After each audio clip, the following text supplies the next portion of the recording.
नमस्कार। ऐसा लग रहा है कि अब भारत और चीन के जो रिश्ते हैं उनमें धीरे धीरे नॉर्मलिसी आ रही है। हालांकि ये हम पक्के तौर पर नहीं कह सकते, और ख़ास तौर से जब चीन की बात हो तो भारत को ज़रूरत से ज़्यादा सतर्क रहने की ज़रूरत है। चीन के तेवर जो नरम पड़े हैं, काफ़ी हद तक नरम पड़े हैं, उसके पीछे जो सबसे बड़ा कदम है वो है चीन का आर्थिक बहिष्कार। चीन का आर्थिक बहिष्कार सिर्फ भारत ही नहीं कर रहा है। आर्थिक तौर पर चीन को घेरने की कोशिश सिर्फ भारत नहीं कर रहा है, बल्कि दुनिया के बाकी देश भी इस पर एक मत हैं कि चीन से अब इंपोर्ट कम से कम किया जा सके। जैसा कि मैंने आपको पिछले वीडियो में भी बताया था कि भारत का जहां तक सवाल है तो भारत में चीन के खिलाफ आर्थिक फ्रंट पर मोर्चा खोल दिया गया है। इसमें भारत के व्यापारी, उद्योगपति सभी शामिल हैं। कल मैंने जिक्र किया था एसोचेम का। एसोचेम ने भारत सरकार को सलाह दी है कि वो 16 ऐसे आइटम हैं जिसको अपने देश में ही उसका निर्माण अपने देश में ही कर सकती है। इसी तरह भारतीय व्यापार परिसंघ कैट जिसको कहते हैं, उसने भी सलाह दी है भारत सरकार को कि हम 30 सामानों की लिस्ट बना रहे हैं, इनको हम भारत में ही बनाएंगे। अब जो सबसे बड़ा डेवलपमेंट हुआ है वो ये है कि भारत सरकार ने एक साफ संकेत दिया है कि अभी चीन के हमारे पास जो 50 प्रस्ताव हैं निवेश के, उनको हम क्लियरेंस दें या नहीं, इस पर अभी थोड़ा संशय की स्थिति है।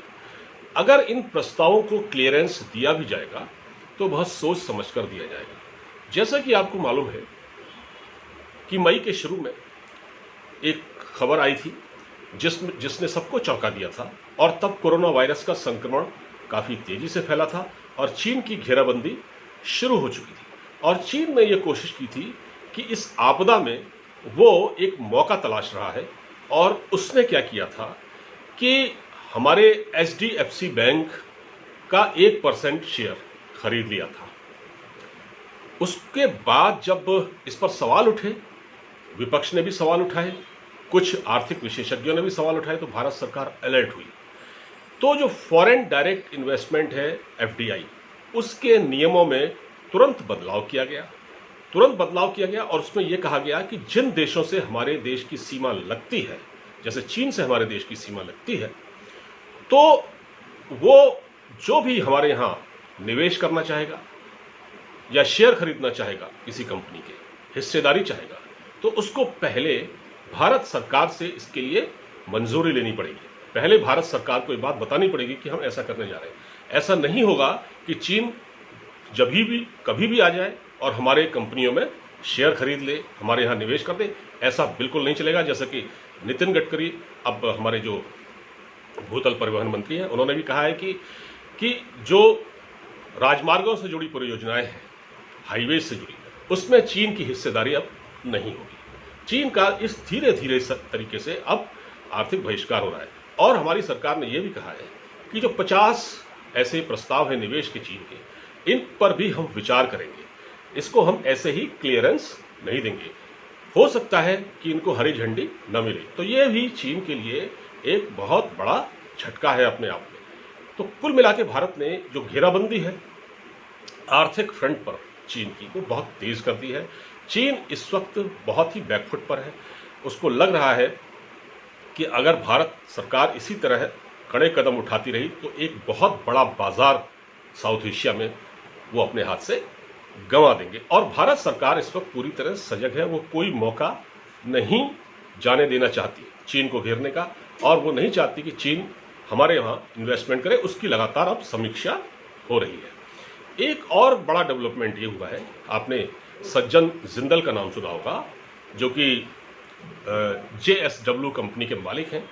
सज्जन जिंदाल ने क्या कहा है? सज्जन जिंदल ने कहा है कि जो चीन ने जिस तरह की हमारे साथ खुराफात की है, हमारी सरहदों में उसने घुसपैठ की है, तो हम कारोबारियों का, उद्योगपतियों का फर्ज है कि हम चीन के खिलाफ एकजुट हों उसका आर्थिक रूप से बहिष्कार करें। देखिए, पार्थ जिंदल जो कि सज्जन जिंदल के बेटे हैं, उन्होंने कहा है कि हम आने वाले 2 सालों में, 2 सालों तक, बल्कि 2 सालों के दौरान हम 40 करोड़ रुपए चीन से, 40 करोड़ का सामान चीन से कम आयात करेंगे। 40 करोड़ का सामान। पार्थ जिंदल कौन है? पार्थ जिंदल हैं JSW जो कंपनी है उसके सीमेंट कारोबार से वो जुड़े हुए हैं और सज्जन जिंदल के बेटे हैं।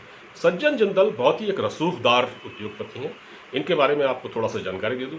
दरअसल ये वही शख्स हैं जिन्होंने प्रधानमंत्री नरेंद्र मोदी की, जब 2014 में प्रधानमंत्री चुने गए थे और जब वो पाकिस्तान गए थे नवाज शरीफ के यहाँ शादी के समारोह में, तो ये सज्जन जिंदल ने ही पूरा ये एक नेटवर्क तैयार किया था और नवाज शरीफ से मुलाकात कराई थी। और नवाज शरीफ ने सज्जन जिंदल से कहा था प्रधानमंत्री को अपने यहाँ बुलाने के लिए, तो सज्जन जिंदल ने बीच में आकर ये पहल की थी और प्रधानमंत्री नरेंद्र मोदी सीधे अफगानिस्तान में जब थे, वो उस वक्त अफगानिस्तान से वो सीधे लाहौर आए और वहाँ उन्होंने नवाज शरीफ के यहाँ उस समारोह में शिरकत की। तो वो सज्जन जिंदल वही हैं। सज्जन जिंदल की इस कदम से ऐसा लग रहा है कि अब भारत सरकार के जो उद्योगपति हैं वो भी अब इस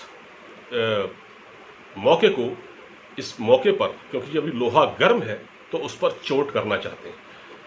उन्होंने साफ कहा है कि ऐसा हो ही नहीं सकता कि जब चीन हमारी सीमाओं पर अतिक्रमण करे, हमारे सैनिकों को आकर मारे और हम सिर्फ मुनाफा कमाने के लिए चीन से सस्ता और कच्चा माल आयात करते रहें। ऐसा नहीं हो सकता और ऐसा अब नहीं होगा। तो एक बहुत बड़ी मुहिम विश्व स्तर पर तो चली रही है चीन के खिलाफ, और भारत की सरकार भी, जिस तरह से मैंने आपको एक के बाद एक बताया, ये पूरा सब कुछ चल रहा है और इससे चीन को बहुत बड़ा झटका आने वाले दिनों में लगने वाला है। फिलहाल इस वीडियो में इतना ही। अब मुझे इजाज़त दीजिए। अपना ख्याल रखिए। नमस्कार।